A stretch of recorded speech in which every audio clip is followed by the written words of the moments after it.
And somewhere outside the building, in the forgotten edges of town, the ashes of that night still lay cold beneath the roots of an old tree. But inside this room a spark had returned.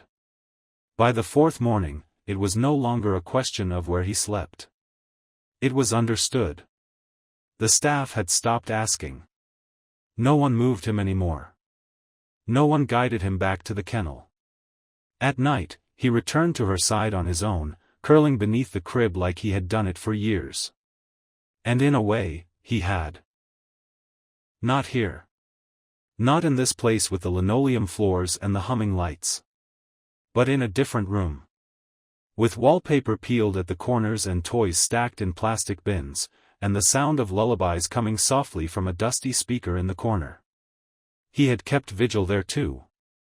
Always just beneath her reach. Always just out of sight from the grown-ups who thought dogs only slept, only waited, only fetched. But he had watched. And guarded. And listened to her small, stuttering breath as she slept. He had been there when the sirens came. And when the walls turned black. And when the voices rose in panic and the hands that once held her were too far to reach. And now was here again. Ren still hadn't spoken. Maria had tried soft words. Picture books. Bottles warm just right. But nothing opened her. No cries. No tantrums. No laughter. Just silence, as if her voice had been burned away with the rest of that night. But the dog, the shepherd who had come in from the rain, didn't ask her for words. He never did. Each morning, she would find him there. Ears slightly tilted, eyes half-lidded, the heavy stillness of his body broken only when she stirred. She didn't reach every time. Sometimes she just watched him through the slats. But when she did reach, slow and uncertain, he met her with the same quiet grace. Nose to hand. Fur to skin. A connection as steady as breath. Maria called it the space between hands. Because that's where it happened. Not in noise. Not in language. But in that inch of air where a child's fingers trembled toward trust, and a dog's silence answered back. She'd seen it only once before, years ago, in another shelter, with another child who wouldn't speak, and a senior retriever that had lost everything. That child eventually went home. But the dog didn't live long after. Maria hadn't forgotten the way he waited at the window even after the adoption was final. She saw that same waiting now. But not for something gone. This shepherd was waiting for something unfinished. That afternoon, the rain returned. Not hard. Just enough to make the windows weep and the corners of the room feel smaller. Ren pressed her face to the glass for a long time, hands flat against the cold. She didn't speak. But her breath left tiny clouds with every exhale. He sat behind her, body warm, unmoving. And then, without looking back, she reached again, not down this time, but behind her. Her fingers brushed the coarse fur of his shoulder. Not deliberate. Just enough to say, "You're still here." He didn't flinch. He didn't lean in. He simply stayed. Later that evening, Maria found them both asleep, Ren curled with her head near the bars of the crib, and the dog beside her, his body curved to match hers through the plastic and slats. She didn't take a picture. Some things are meant to be remembered only by the heart. But the outside world never stays quiet for long. The phone call came on the 5th day. From Child Protective Services. Ren's aunt, a woman no one had expected to come forward, was arriving the next morning. Temporary placement, they said. Legal processing to follow. The shelter was just a stopgap. Maria hung up the phone slowly. Her hand lingered there, fingers pressed to the receiver long after the voice had gone. She looked down the hallway toward the isolation room. And something ached. She walked the corridor slowly, clipboard forgotten in her hands. At the door, she paused and listened.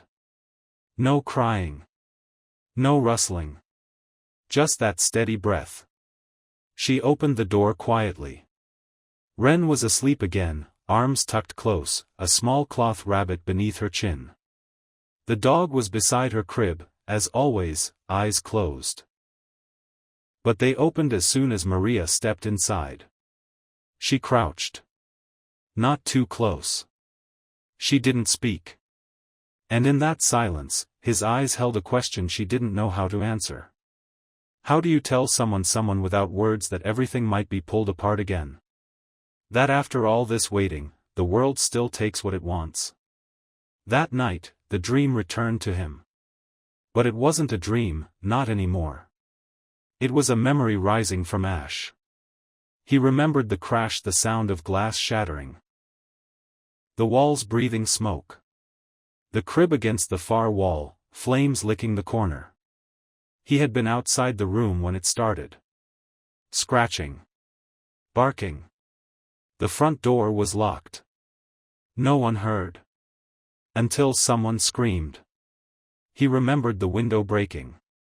His paws scraping glass. His breath filling with soot. He had found her. Dragged the blanket. Shielded her with his body. He remembered the sound of her heartbeat, small and stubborn beneath his chest. And then silence. But it hadn't been the end. Because she was here now. Alive. Whole. Breathing. And so was he. In the early gray of morning, Maria stood beside the door as the woman from CPS walked through. Wren's aunt. She looked tired. Worn. Her jacket still damp from the drive. She held a stuffed elephant in one hand. She doesn't talk, she asked, glancing toward the door. Maria shook her head. Not yet. The woman nodded. She will. When she's ready. Her mother was like that too. Maria said nothing. Just led her down the hallway. They stopped outside the room. Is that him? The woman asked. She was staring at the dog. He was standing now. Between the crib and the door. Still. Silent. Yes, Maria whispered. That's him. The woman looked at Wren now standing in the crib, holding the slats with both hands. And then back to the dog. Can he come with us? She asked, the words uncertain, fragile. Maria's breath caught. Legally he's not cleared for release. We don't know who he belonged to. There's a hold. 7 more days. Maybe longer. Wren didn't blink. She looked at the dog. And he stepped forward. Only 1 pace. Enough. Wren reached again, her hand through the slats. And this time, she didn't stop. She spoke. Not a word. Not a name. Just a sound. A small exhale. Half breath. Half cry. Like the last note of a lullaby remembered from a life she didn't know she missed. Maria turned away. She didn't want them to see her eyes. The car pulled away in the pale morning light. No sounds came from the back seat, not from the child, not from the aunt, and certainly not from the empty crate beside them. Seatbelt looped through the handle as if hope could be secured with straps. The dog had not gone with them. He watched from the doorway of the shelter, a quiet figure against the dim hallway light, Maria standing beside him with a hand resting lightly on his shoulder. She didn't try to hold him back. She didn't have to. He didn't lunge. Didn't cry. But he didn't turn away either. Not for a long time. The scent of the child, her breath, her warmth, her fingerprints on his fur was already beginning to lift from him, like mist after rain. He could still smell it on the blanket in the kennel. Faint, now. Less like her, more like memory. Maria crouched beside him. She didn't look back. The dog didn't move. She wanted to, she said more softly. I could feel it. But she's a child. And the world is heavy. He stayed standing long after the taillights were gone. As if waiting for something to return before admitting it had left. The days that followed blurred. The shelter kept moving. Intake calls. Vaccinations. A mother cat with 3 kittens abandoned in a box behind the hardware store. A beagle found wandering the side of the freeway, nails worn to the quick. But for the shepherd, time slowed. He returned to his kennel at night without being led. Lay on the blanket without prompting. Ate when offered, but never with urgency. What he waited for was not food. What he needed could not be filled with bowls or toys or walks in the yard. Maria began leaving the kennel gate open during quiet hours. He never left the premises. Just paced gently through the corridors. Always ending up at the back window, the one facing the parking lot, where the gravel met the trees and the fence curved inward like a held breath. He would sit there for hours. Watching. Not for danger. Not for escape. Just for her. Wren had gone quiet again. Her aunt, Sharon, called the shelter once 3 days after taking her home. She won't sleep, she said over the line. She just stands at the window. Sometimes she hums. But mostly, she's silent. Maria listened. I thought maybe she was adjusting, Sharon added. But there's something in the way she looks at the door. Like she's expecting someone to walk through it. Maria said nothing. But her eyes drifted to the shepherd curled in the lobby. His eyes half shut, but his ears still tuned to something distant. She remembers him, Maria said at last. I know. Silence stretched between them. Then Sharon spoke again hesitantly. Can dogs know something like that? Can they wait? Maria exhaled. Some don't know anything else. On the 5th night, a storm rolled through. Not the soft, rhythmic rain of earlier days, this was thunder. Hard and sudden, like the sky remembering grief too fast. The power flickered. The back fence rattled against its hinges. Most of the animals paced nervously in their pens, ears flat, eyes wide. But not the shepherd. He was standing in the hallway again, unmoved by the noise. Facing the back door. The one she'd left through. The one she hadn't come back through. When the thunder cracked hard enough to rattle the floor tiles, he didn't flinch. Instead, he walked slowly to the glass door and pressed his nose to the seam. His breath left a fogged mark on the glass. Maria found him like that, long after lights had gone dim. She stood at the end of the hallway, watching him. The storm had passed. But his watch hadn't ended. The next morning brought news. The DNA scan they'd done weeks ago, standard procedure for unclaimed dogs, had flagged a match. Not for a person. For a microchip. Name, Rex. Breed, German Shepherd. Last registered address, a residential home converted into a licensed daycare facility. Owner, Dana Rees. The name rang quiet bells. Maria pulled the old case files. There it was, the daycare fire. 3 children hospitalized. 1 fatality. The fire had started in the basement. Electrical malfunction. A tragedy. The home had collapsed before responders could reach the back rooms. There had been animals reported: a parakeet, 2 rabbits. And a dog. Unaccounted for. Until now. Rex. His name was Rex. Maria sat in silence after reading the file. Then she rose slowly and walked to the kennel. He looked up as she approached. Ears slightly raised, tail still. Rex, she said softly. No reaction. But she said it again, slower. Rex. His head tilted. Just a fraction. Not confusion, recognition. Something had shifted. Not outwardly. Not dramatically. But inside, like a thread pulling taut. She crouched beside the kennel gate. You didn't leave her. You stayed behind when everything else fell. He pressed his nose to the bars, gently. And she knew. Rex wasn't just a name. It was the memory of a voice. A child's laugh. A woman's hand brushing fur before opening the front door. It was who he had been before everything went silent. Maria didn't sleep that night. She sat with the old paperwork spread across her kitchen table. Legal forms. Veterinary reports. Fire marshal transcripts. And a new form, untouched.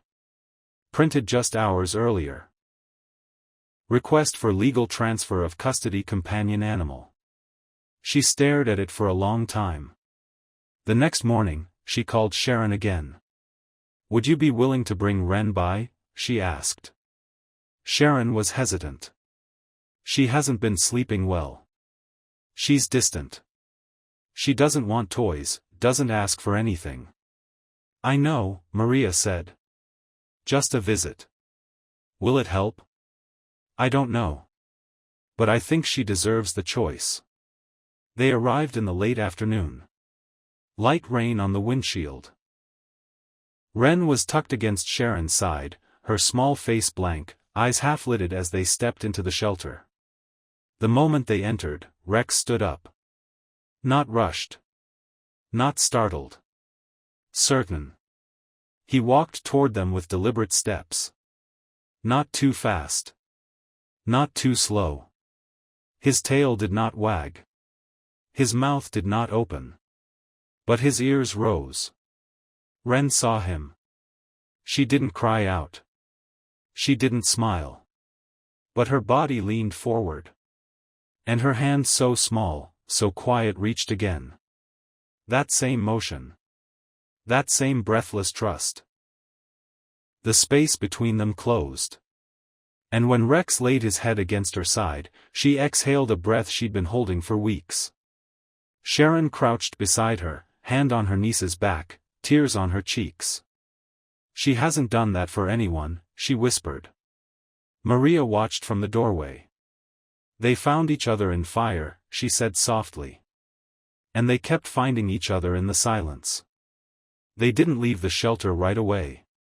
No one moved. Rex stood with his head pressed softly against Wren's chest, his eyes half closed. Wren's hand stayed buried in the fur at his neck. She didn't clutch or tug, she simply rested there, her breath sinking with his, as if time had folded inward, and for once, the world had nothing more to ask of them. Sharon didn't speak. Neither did Maria. Some moments aren't meant to be filled with words. Some are meant only to be witnessed, like the hush after a lullaby, or the final flicker of flame before the ashes settle. Eventually, Wren sat down on the floor beside him. Her body, once guarded and tight, now leaned into the dog's warmth with the unthinking trust of a child who had only ever felt truly safe in the presence of this creature. She didn't look up. Didn't need to. She had found her gravity again. And Rex, he simply stayed, as he always had. A sentinel. A shadow. A piece of her soul that refused to burn away with the rest. Maria moved first. She walked to the front office and returned with a form in her hands. She crouched beside Sharon and offered it without ceremony. There were no explanations needed. Sharon took it with trembling fingers. The top line read, "Permanent transfer of custody animal companion," the name filled in beneath, Rex. The signature line remained blank. Sharon looked up at Maria. "Are you sure?" Maria's eyes flicked toward the girl and the dog. "He's already hers. The paperwork is just catching up." Sharon didn't speak again. She just reached into her bag for a pen and signed. No cameras. No applause. Just a quiet page turning in a story that had nearly ended too soon. They left an hour later. The storm had passed, leaving puddles in the parking lot that mirrored the sky in fractured silver. The air was heavy with the scent of wet concrete, oil, and the faint promise of spring. Wren held Rex's leash in one hand, though she didn't guide him. It was ceremonial, a thread between them, not a tether. Rex didn't pull. He walked beside her with the practiced pace of someone who had walked beside her in dreams 1,000 times before. They didn't speak. But they didn't need to. Their steps were in rhythm. Their breathing aligned. It wasn't the kind of walk where joy skips and dances. It was the kind of walk taken after a funeral, or a long vigil. Slow. Weighted. Holy. Maria stood on the steps of the shelter as they walked away. She didn't wave. Just pressed her hand to her chest. "I hope you find peace," she whispered to the air. "Both of you." The rain began again as they turned the corner, soft this time, like fingers brushing a wound that had begun to heal. The house was small. 2 bedrooms. A porch that creaked when the wind changed. A garden overgrown with weeds that Wren's aunt had been meaning to pull for weeks. But to Wren, it was not the house that mattered. It was the room. Sharon had made it as gentle as she could. Pale yellow walls, a rocking chair that had once belonged to Wren's mother, a mobile of stars and birds that twirled faintly when the window was open. Wren stood in the doorway for a long time before stepping inside. Rex followed her, slow and certain, his eyes scanning the room not for threats but for echoes. He moved to the rug and sat. She followed him, crouching in front of him, her face inches from his. She stared into his eyes, and for the first time, he blinked first. Then she reached behind her, pulling her old blanket from the side of the crib. It was worn now. One corner frayed beyond saving. She held it to him. And gently, without hesitation, he lay down and let her drape it over his shoulder. She curled beside him. Not in the crib. Not in the bed. Just on the floor. 2 figures, joined not by ownership, but by recognition. They stayed that way until the shadows stretched long across the floor. In the weeks that followed, the world moved slowly back into them. Sharon noticed it first in Wren, the way she began humming again, barely audible, just under her breath while stacking blocks or stirring her cereal. Then came the eye contact. The smiles. A single word, whispered in the early morning as Sharon pulled her jacket from the peg near the door. "Stay." She had been speaking to Rex. And he had obeyed, settling near the front door with one ear tilted toward her. It became a rhythm, her words, his silence. An unspoken agreement that language wasn't always necessary, but when it came, it would be used gently. Sharon caught Wren one evening slipping a cracker into Rex's mouth with a solemnity that made her heart ache. "Is he your dog?" Sharon asked softly. Wren didn't answer right away. She looked down at Rex, whose head was resting across her ankles. Then, she nodded. Once. Firmly. The fire never came up. Not in words. But sometimes, Wren would stand by the window at night, her hand pressed to the glass, her eyes fixed on nothing in particular.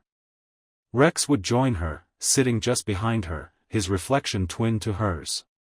And in those moments, Sharon understood, the past was not gone. It had been carried here, in pause and in silence. But so had the strength to keep going. One morning, Rex didn't follow Wren into the playroom. He stood in the hallway, staring at the front door. Sharon was pouring coffee when she noticed. "What is it, boy?" she asked, walking toward him. He didn't move. But he didn't sit either. He was waiting. Seconds later, the mail truck pulled to a stop outside. A thump of the mailbox. A flash of blue. Then silence. The door creaked. And still, he waited. Not for the mail. For Wren. She came down the hall with her blanket in hand and her shoes untied. When she reached him, she didn't speak. She simply opened the door. And together, they stepped outside. Not to run. Not to explore. Just to stand there, in the morning light, as if the world had opened again and asked, gently, "Are you ready?" That night, Wren climbed into her bed for the first time. Not the floor. Not the crib. The bed. She lay down on her side, her blanket curled at her chin. She looked toward the doorway, where Rex had taken up his watch. And she reached out a hand. He crossed the room and curled beneath the bed frame, where her hand could just brush his ear. She didn't say goodnight. But her breathing deepened. And he stayed, his eyes on the shadows, his ears tuned to the silence. The house was no longer haunted. Not because the past was gone. But because the watchman had returned. It started with a letter. Plain envelope. Government seal in the corner. No return address. Just a case number, a barcode, and a line of type that seemed too small for what it carried. Incident #741 P. Animal custody status reopened investigation. Sharon read it once, twice, then a third time, each word cutting a little deeper with repetition. The air in the kitchen grew still. Outside, the sun filtered gently through the blinds. The house didn't know it was being threatened. Wren sat on the floor beside Rex, humming softly to herself, her fingers threading through his fur in a rhythm she hadn't had before him. The dog didn't move. Just blinked once as if he already understood. Sharon folded the letter and set it on the counter. She didn't speak right away. Didn't want to bring the storm into the room if it could be helped. But she knew better. Some storms don't knock. Some just step through the door you thought you locked behind you. The call came 2 days later. Due to conflicting claims and newly submitted evidence, the animal identified as Rex is being reviewed for potential return to prior ownership or reassignment. Until this is resolved, his custody status is temporarily suspended. Suspended. The word echoed through the receiver like glass shattering in an empty room. Sharon gripped the edge of the counter. He was registered to a daycare center that burned down. The owner didn't survive. There's no one else to claim him. A pause. Then the clipped, neutral voice continued. There is now a family member asserting inheritance of all property, including animals formerly registered to the deceased. Property, Sharon repeated. I understand this is difficult. No, I don't think you do. The line went quiet. We'll be sending someone within the next week for a preliminary welfare check, the voice said finally. Please ensure Rex remains on site and accessible. Then a click. Silence again. But this time, it rang louder.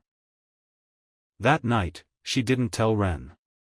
What would she say? That the world had found them again? That it had remembered what they had almost lost and come back to finish the job? Instead, she watched from the doorway as Wren lay curled on her bed, her fingers brushing the soft fur beneath the frame. Rex didn't sleep. Not fully. His eyes stayed half open, watching the room in that ancient way only some dogs know, as if he were seeing both the past and the future at once. He knew something was coming. Not in words. But in weight. 3 days passed. Each one heavier than the last. The letter stayed on the counter, unopened now, folded neatly like a secret no one wanted to speak aloud. Sharon called Maria. Told her everything. There was a pause on the line, and then Maria's voice tight with quiet rage. They're trying to reassign him? Apparently someone from the owner's extended family, a cousin, maybe. She filed something with the county. Claims she wants to honor the memory by reclaiming all assets. Assets. The word burned. She's never met him, Sharon added. Maria exhaled. They're going to send someone to inspect the home. Just to make sure everything's in order. Which usually means they've already made up their minds. What do I do?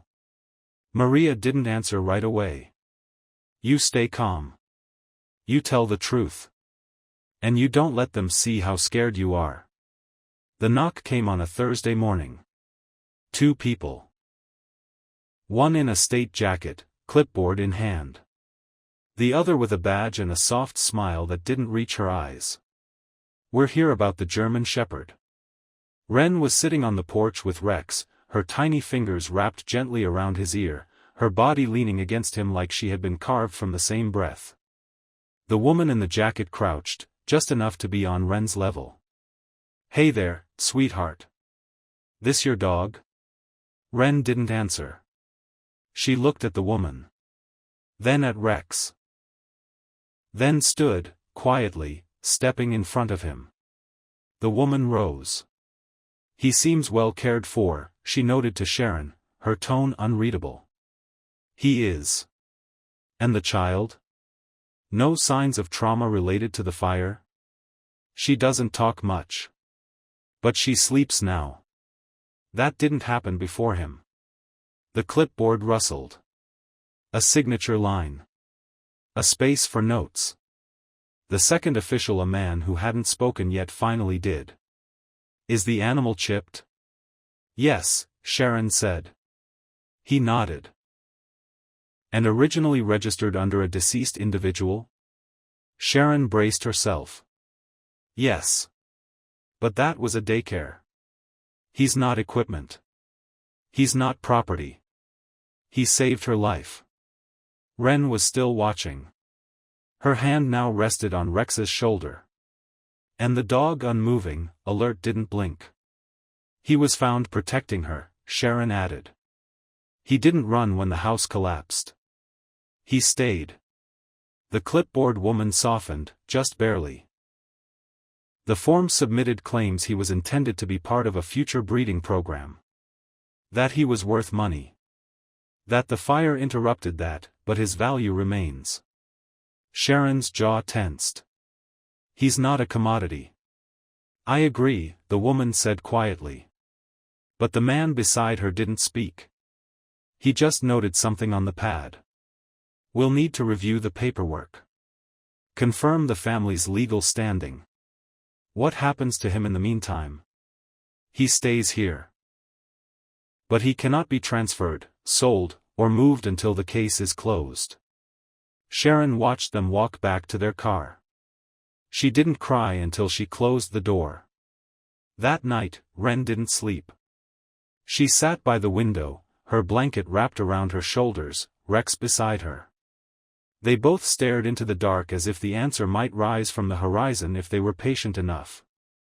When Sharon came in to check, Wren finally spoke. Her voice was soft. "Nearly gone. Is he leaving?" Sharon froze. Her heart cracked.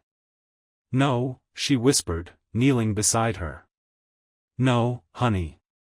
He's staying right here." Wren pressed her face into Rex's neck.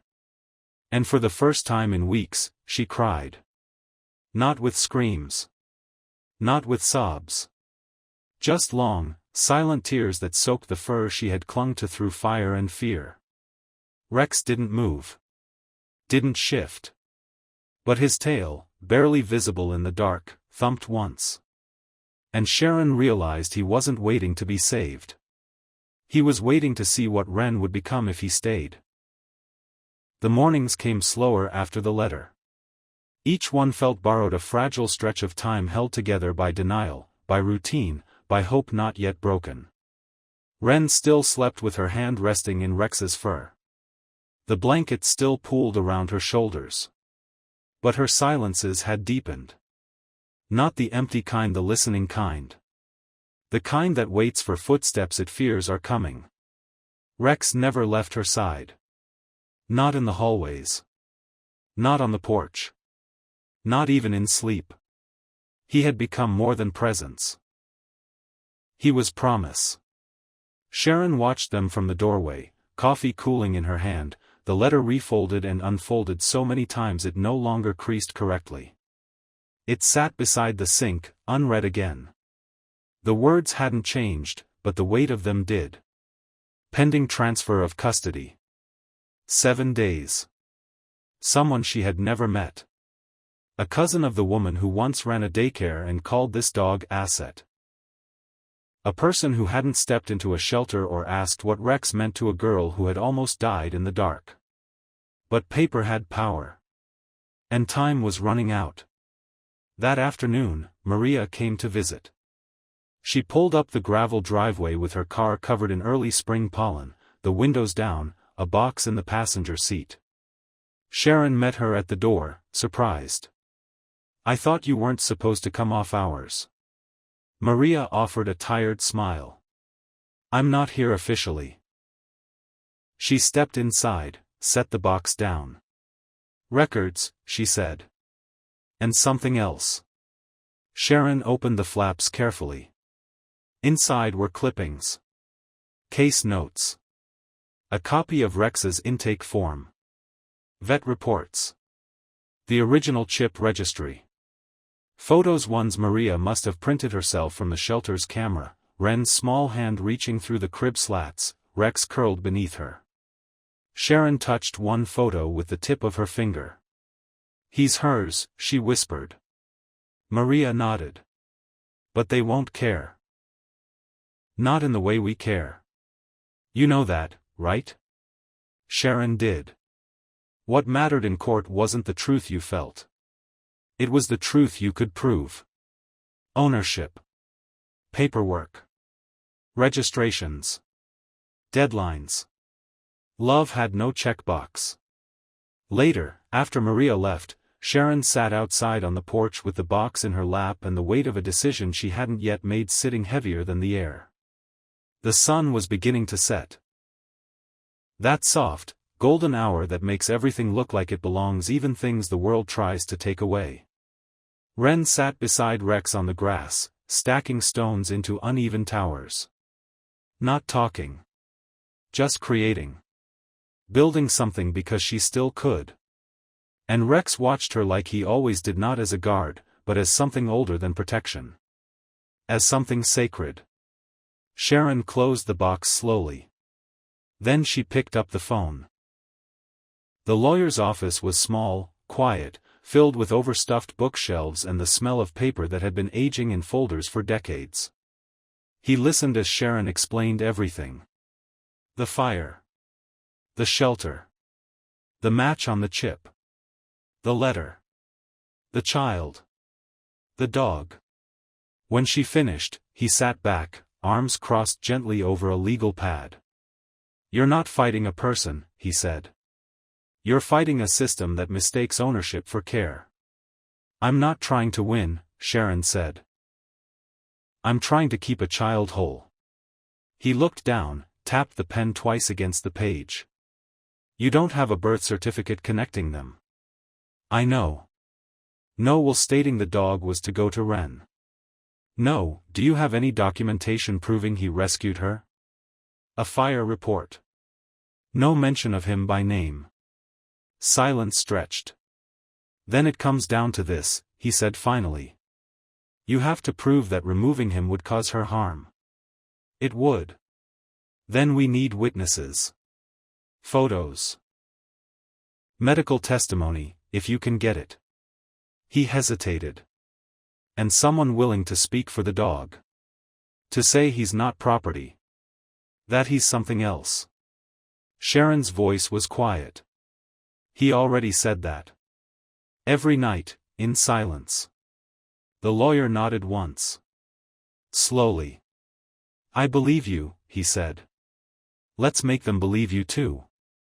The week passed like a string pulled too tight. Maria gathered testimonials from the shelter.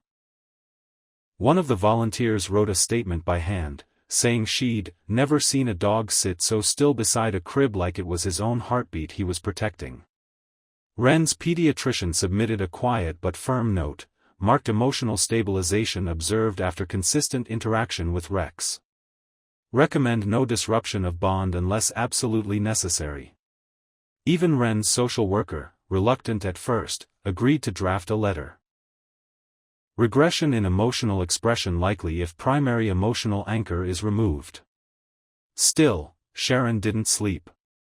She watched Wren closely in those days, not for signs of distress, but for signs of change. Would she shut down again? Would she start to pull away, as if preparing herself for the loss she didn't yet have words for? But something else happened. Wren became more certain. She began rising earlier. Sitting beside Rex before breakfast. Resting her cheek against his neck without prompting. There was no fear in her anymore, only gravity. Even when Sharon tried to explain gently, "Some people want Rex to live somewhere else," Wren just shook her head.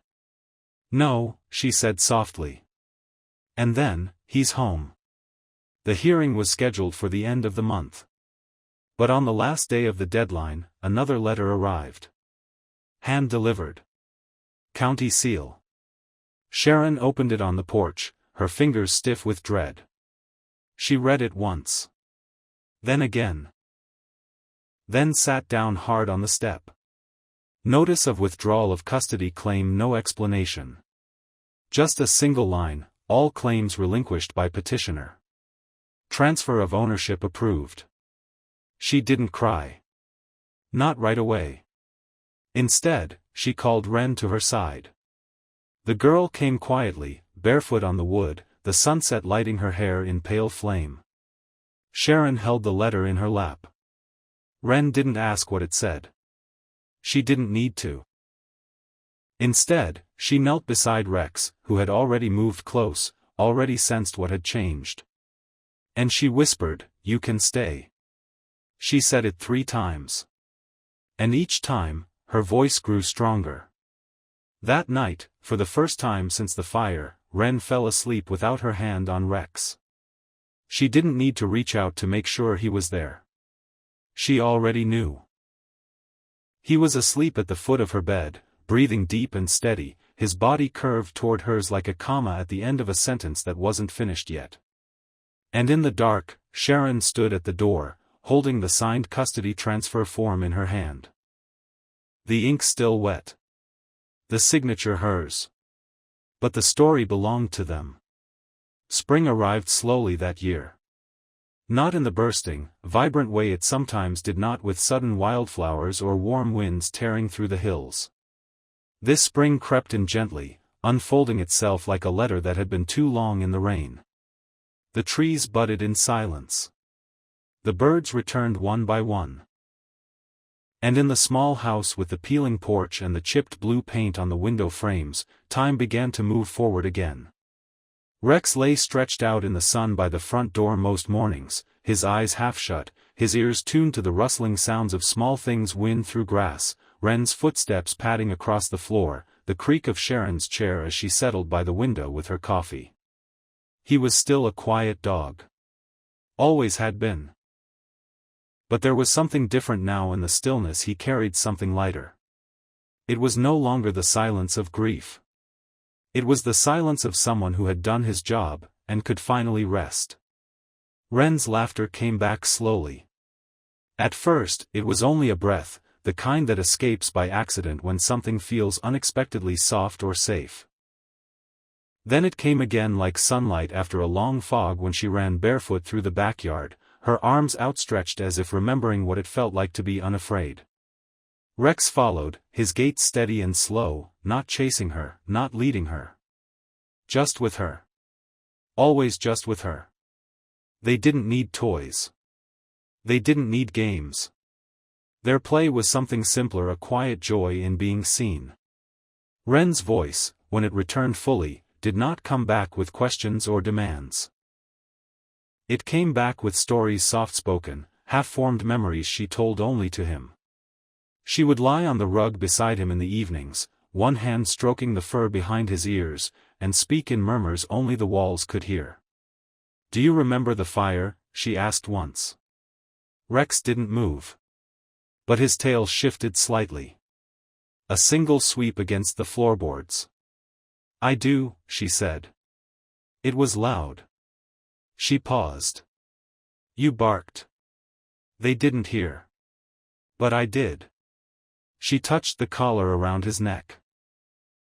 It had been cleaned, but the old scorch marks remained. A faint, dark memory burned into the leather. "You came back," she whispered. And Rex closed his eyes. Sharon didn't interrupt those moments. She watched from the kitchen sometimes, her hands still, her breath quiet. She knew better than to interfere with something that's sacred. The bond between Wren and Rex had never needed adult hands to shape it. It had always been something ancient. Something older than paperwork or court dates or lost time. Sharon had learned to live inside its gravity, not controlling it, only protecting it when the world forgot how rare it was. She started planting things in the yard again. Small things, easy things. Lavender. Basil.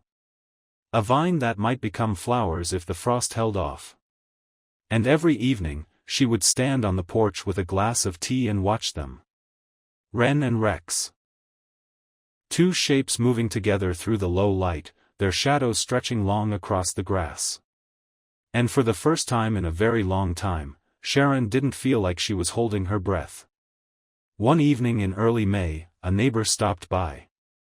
A young mother, toddler in one hand, curiosity in the other. "I heard you took in a rescue," she said, smiling. Sharon nodded. "Two, actually." The woman laughed. "He's gorgeous. Big. Intense eyes." Sharon looked down at Rex, who stood just behind her, close enough to touch, his body relaxed, tail swaying gently. "He doesn't bark much," Sharon said. "But he sees everything." The child reached toward Rex, tiny fingers outstretched. Sharon started to warn her an old habit but stopped. Because Rex had already leaned in, slow and steady, letting the girl press her palm against his shoulder. He stood there, still as stone. But his eyes softened. The woman smiled. "He's gentle. He's been through fire," Sharon said. "It teaches you how to be." That night, Wren fell asleep with her head on Rex's side. Not curled tightly, just resting, her breathing deep and slow. Sharon tucked the blanket around both of them, smoothing the edge near Rex's flank. She paused, her fingers lingering on his fur. "It's over," she whispered. Rex didn't open his eyes. But his chest rose, then fell, long and even. He had always known. Later that month, Maria visited again. She brought a framed certificate, not for legality, but for meaning. It read, "In honor of loyalty beyond fire, Rex, guardian of Wren." Beneath it, a simple photograph. Not posed. Just captured. Wren asleep, her hand in Rex's paw. Maria placed it on the mantel.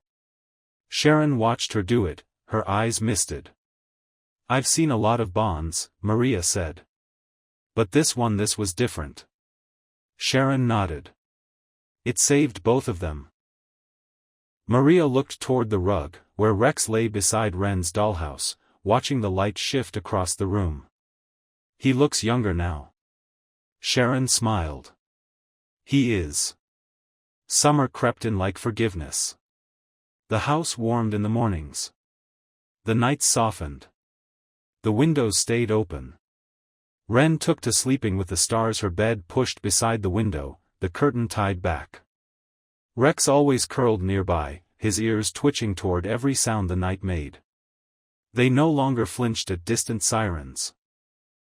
They no longer feared thunder. Their world had rebuilt itself in silence, brick by brick, breath by breath. Not loud. Not fast. But real. One night, Sharon found a drawing tucked beneath Wren's pillow. Crayon on scrap paper. Two figures, a girl with a blanket, and a dog with fire behind him. No flames on them. Just stars above. And a small heart between. On the back, Wren had written in crooked letters, "He didn't leave." No, he didn't. Even when the world gave him reason.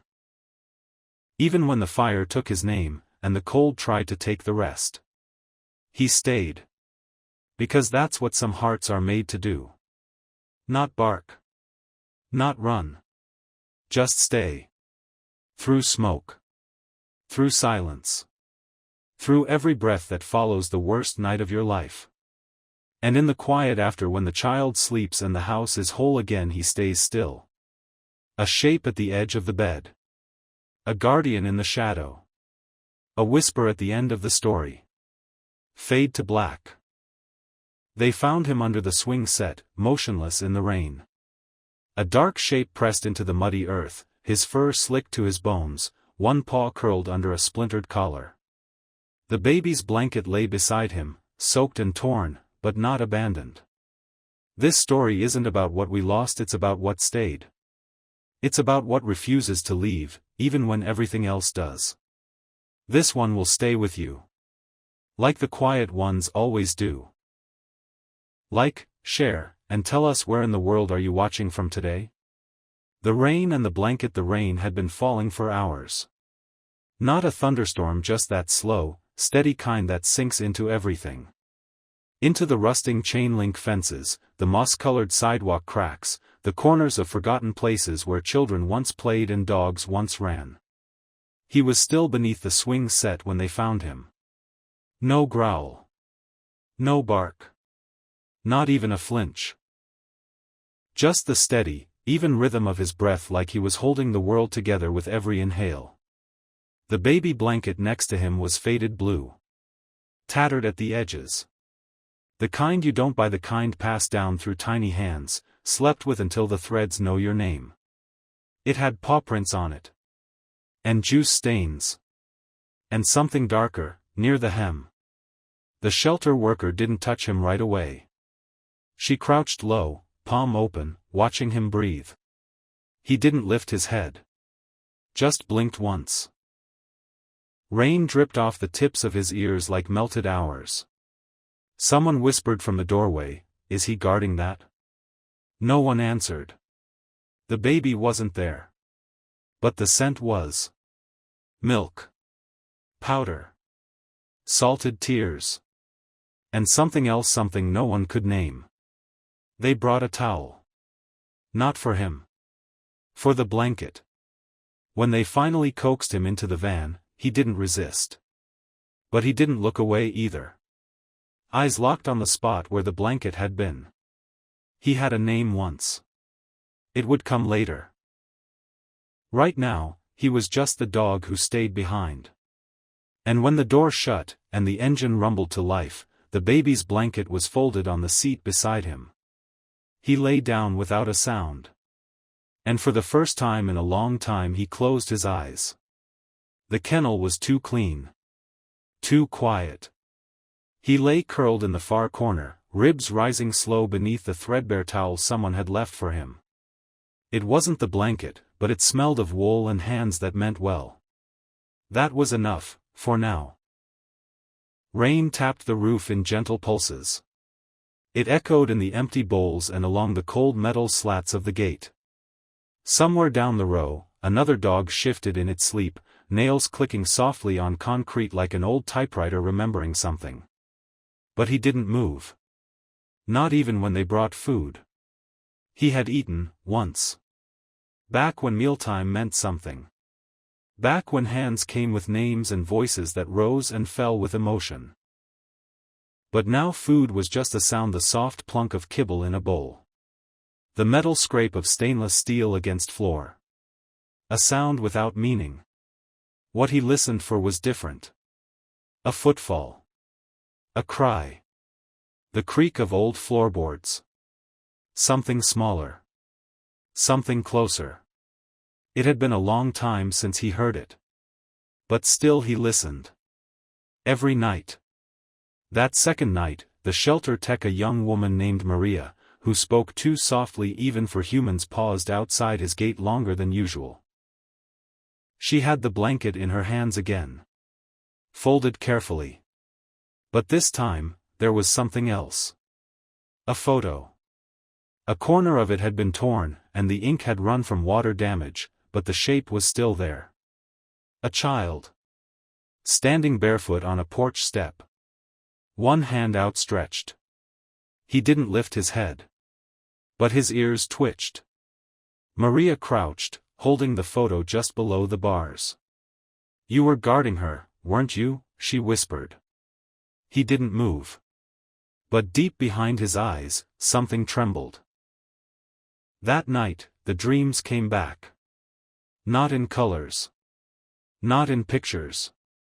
Just in smells. Grass baked in sun. Soap on baby skin. Smoke. Then ash. Then wet earth. In the dream, his paws were heavy. There was running. Not toward but away. Not fear but urgency. He had to find something. Or someone. But the dream always stopped before the end. Right when the door opened. Right when the crying began. He woke to silence. Rain still falling. He stood for the first time since they brought him in. Limbs stiff, fur clumped at the haunches. He shook once, slow and deliberate, as if shrugging off memory. And then he did something unexpected. He walked to the gate and sat. Not out of obedience but waiting. Maria returned at dawn. Coffee in hand, tired in the eyes. When she saw him sitting there, she paused. No bark. No tail. Just those deep amber eyes fixed, alert. You ready to tell us where you came from? She said softly, as if expecting him to answer. He didn't. Of course he didn't. But he didn't move away either when she crouched beside the bars and slid the baby blanket through. He lowered his head and nosed it gently. Not to chew. Not to play. Just to remember. Something stirred in his chest, not panic, not pain. A shape. A motion. A memory trying to return. The baby had been crying. No. Not crying, wailing. That raw, breathless sound only the very young make when they don't know if the world will answer back. And he had stood over her. Legs trembling. Ash falling in flakes from the sky. And something behind them collapsing. Crumbling. He blinked. The memory dissolved like dust in rain. Maria was still watching. There's something about you, she said. You're not just lost. You stayed. She was right. But it wasn't the house he'd stayed for. It wasn't even the memory. It was her. The child. Her scent was still buried in his fur. Her heartbeat still echoed in the hollow space just beneath his own ribs. There were no words for what bound them. Not even humans had the right names for that kind of bond. But he knew it. Every time his ears perked at a distant sound. Every time his head turned just slightly toward the nursery window 3 kennels down, where another foster pup was recovering from pneumonia. He hadn't seen her again. The child. Not yet. But something in him knew she was not gone. Because if she was, the world would have gone quiet in a different way. But it hadn't. Not yet. Maria returned with a vet the next afternoon. The vet didn't speak much. Just knelt and examined the dog with the slow precision of someone who'd seen too many broken things. There was a scar behind the shoulder, deep, but old. A cracked canine. Burned singes on the back right leg. But none of it was fresh. Whatever happened, the vet murmured, wasn't recent. This boy's been surviving for a while. Boy. He hadn't heard that word in years. But he turned at it. Just slightly. One ear, one eye. Maria smiled, faintly. He's not feral. He's just waiting. For what? The vet asked. Maria looked at the blanket again. For someone who knew how to cry without making a sound. The vet didn't respond. Just scribbled something on the clipboard and stood.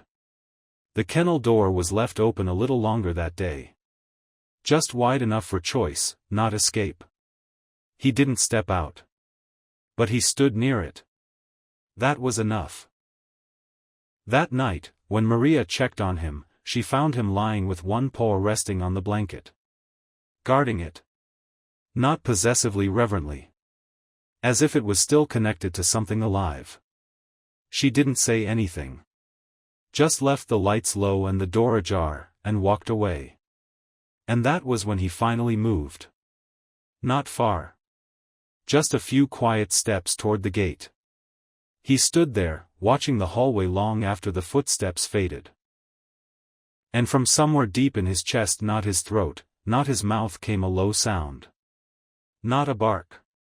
Not a growl. But a whimper. Like he was calling something home. Or remembering the shape of something that used to be there. He stood at the gate for hours that night. Still, unmoving, but not lifeless.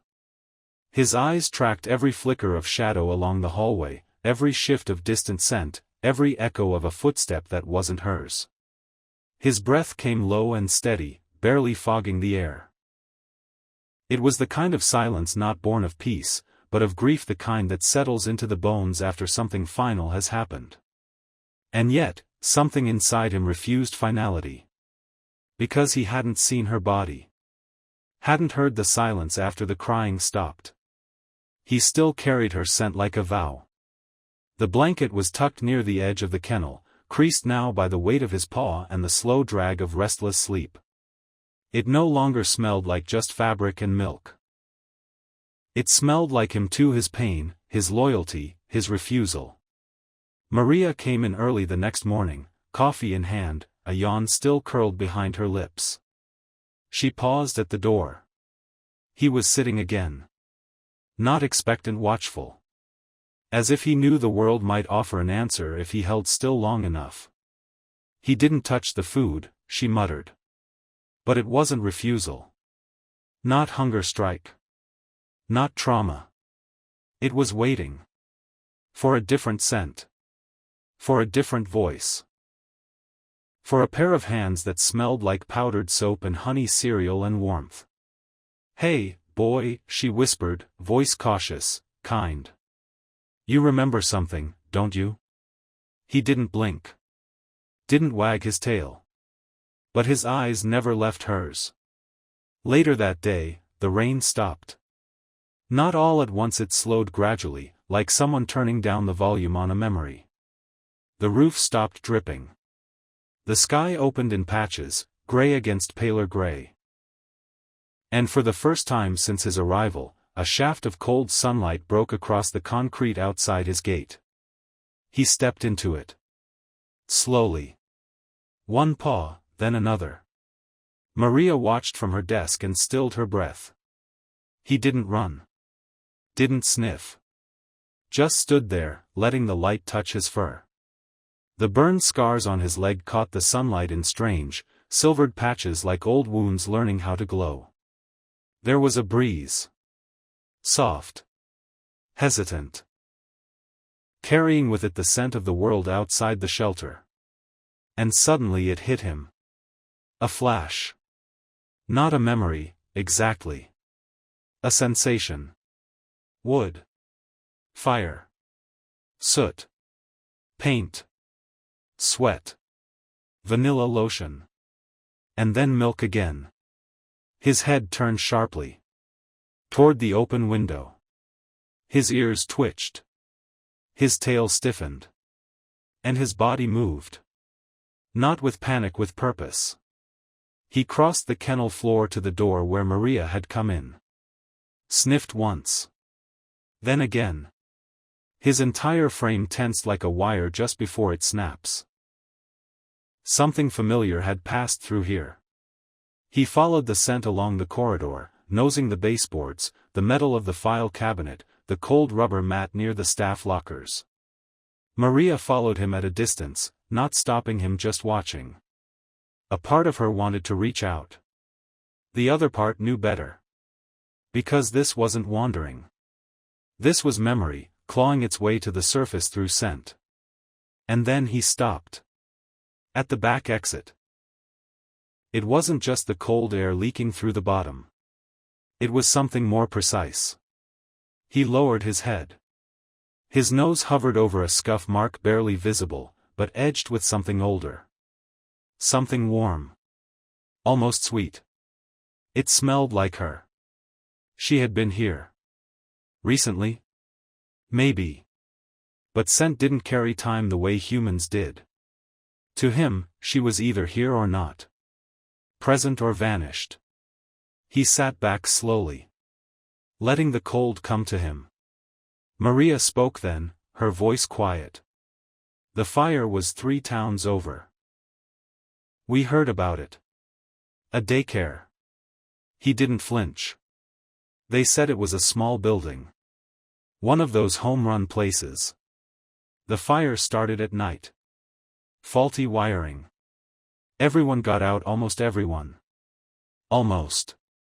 He turned away from the door, slowly, deliberately, and walked back to his blanket. Not out of resignation, out of respect.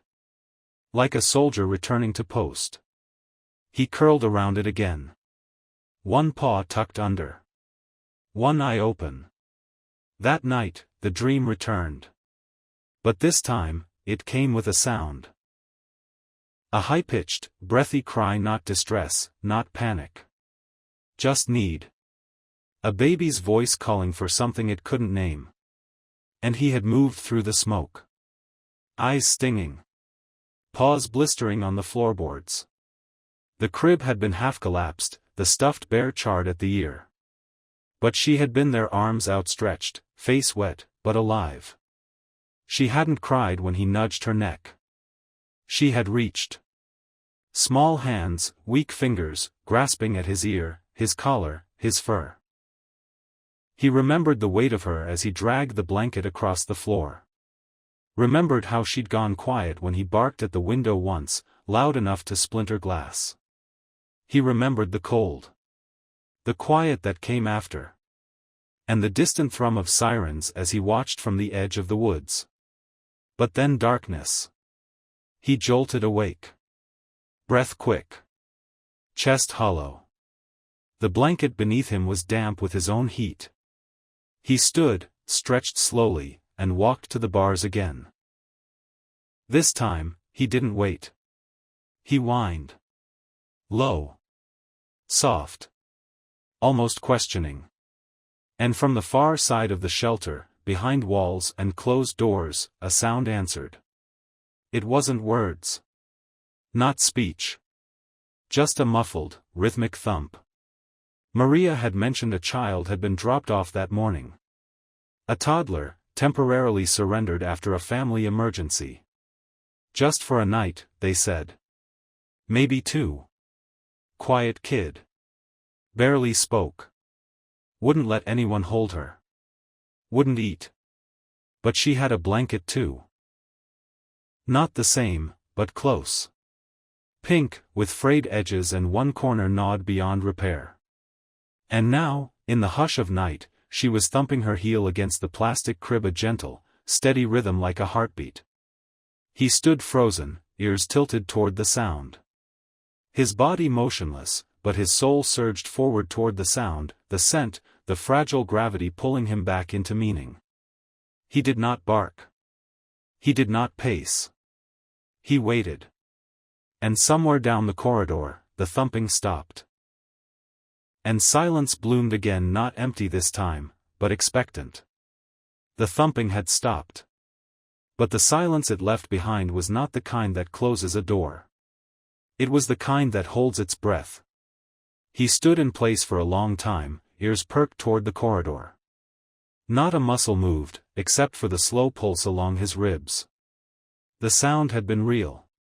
The kind of sound that doesn't just echo through walls, but through memory.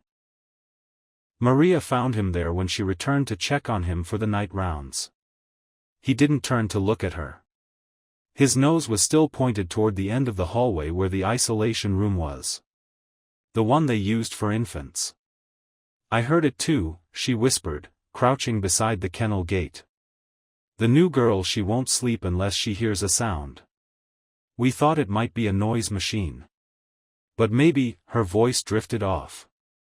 He finally looked at her then. Not in question. In understanding. Maria hesitated, her keys cold in her hand. You're not cleared for contact. Not yet. But maybe, she glanced down the hallway again. The building was nearly empty. The rest of the staff had gone. She stood and walked toward the back. When she returned, she didn't speak. She just opened his gate. He didn't leap. Didn't bolt. Just walked out with a kind of reverence, like stepping through a memory. Maria kept her distance. Let him lead himself down the dim corridor. His paws made no sound on the polished floor, but his breath was audible, a low, steady rhythm, like a song without words. The isolation room was halfway down the hall. The door stood slightly ajar. Light spilled from beneath, pale and flickering like candlelight in a cold church. He approached slowly, pausing outside the doorway. He sniffed once. The scent hit him like a wave. Powder. Saliva. Applesauce. Baby soap. And something deeper, something old. Something that lived in the folds of blankets and the softness of small hands. He nudged the door with his nose. It creaked open just a little more. She was sitting up in the crib, knees curled to her chest, one hand gripping the side rail. Her face was turned away from the light. Her breath fogged the plastic just slightly. She wasn't crying. But she wasn't sleeping either. The moment she saw him, she stilled. No movement. No sound. Just two wide eyes watching him from the shadows. He didn't approach the crib. He just stood in the doorway, ears slightly back, tail low and still. And then the smallest motion. She blinked once. Lowered her hand from the rail. And reached. Not fully. Not toward him. Just outward. Palm open, fingers limp. He took a step forward. No sound. No wag. No growl. He stopped a few feet from her crib and lowered himself to the floor. Front paws stretched ahead. Head down. Eyes locked on hers. He didn't move. And she didn't look away. They stayed like that for minutes that stretched longer than time. The air between them was thick with memory, neither of them could speak. He lowered his chin to the tile floor. And she, very slowly, slid her hand back toward her chest and lay down too, mirroring him. Maria stood in the doorway, her breath caught in her throat. She didn't dare move. She didn't understand it. Not entirely. But she felt it. The bond wasn't forming, it had already formed. Somewhere else.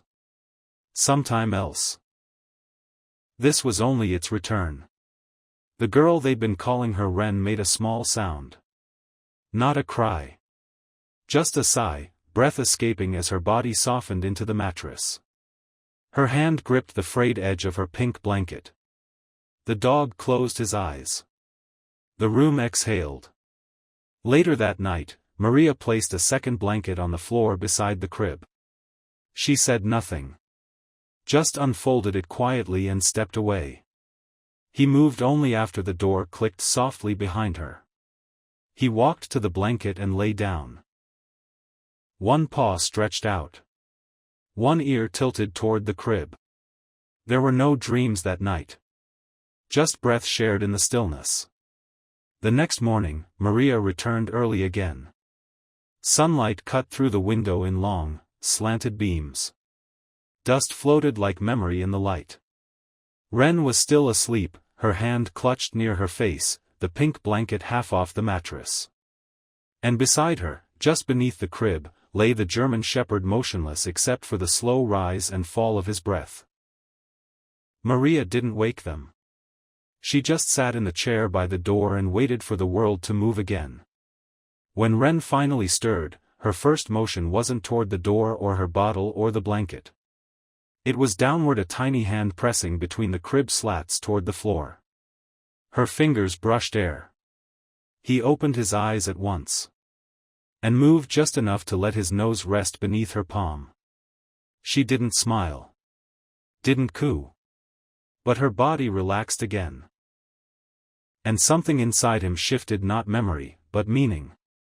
Not pain, but purpose. Maria stood and walked slowly across the room. She crouched beside the crib and placed a hand on the side rail. "She hasn't done that for anyone else," she whispered. He didn't look at her. Just stayed still beneath the child's touch.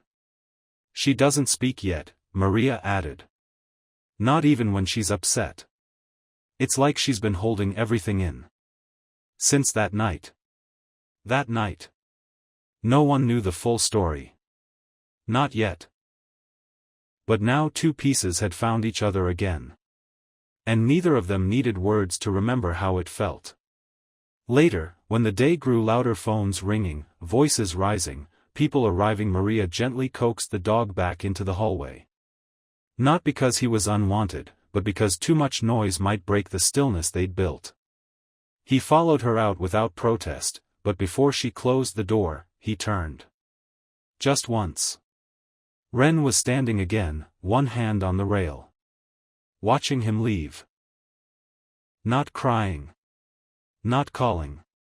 Just watching. Maria bent down and placed the baby blanket on the floor of his kennel. But that night, when she closed up again, she didn't put him back there. She laid his blanket down beside the crib. Right where it had been before. And when she turned off the light, the only sound was the soft rustle of fur and fabric. Two breathing shapes. One above, one below. The same rhythm. The same silence.